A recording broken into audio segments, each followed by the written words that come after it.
Papatuloy niya ba itong hamon na debate ni Marcoleta? And number two, ano bang pwedeng gawin dito sa isang senador na nagsusulong ng mga ganitong naratibo?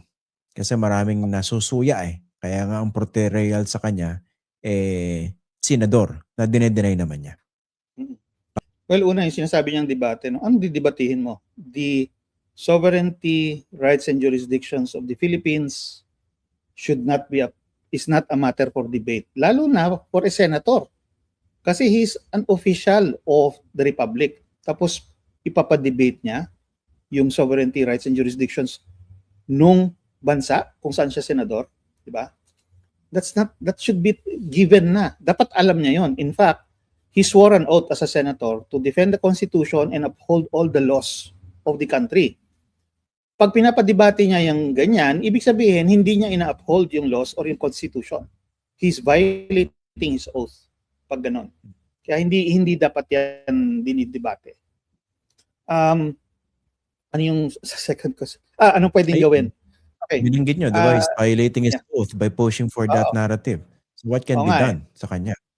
Yan yung, merong iba nga nasasabi na, that might be arguably that's a culpable violation of the Constitution. Kaso hindi siya impeachable eh. Impeachment, no? May nagsabi na, di ba impeachable naman ang senador?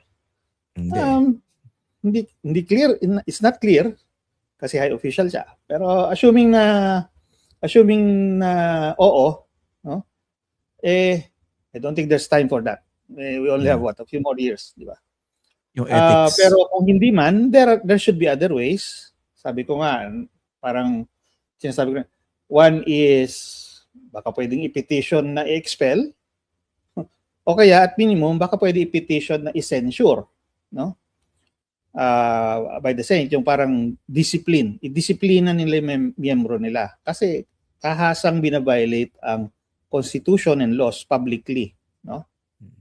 Yun yung mga options. And then also there's that other option na since we're the citizens, mga botante tayo, pwede tayong mag-campaign, yung write-in campaign, email campaign, or whatever, to express yung ating displeasure with what he's doing.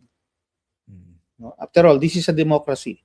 He is a public servant. He is an elected official. He should listen, no, to the voters. He should listen to the people.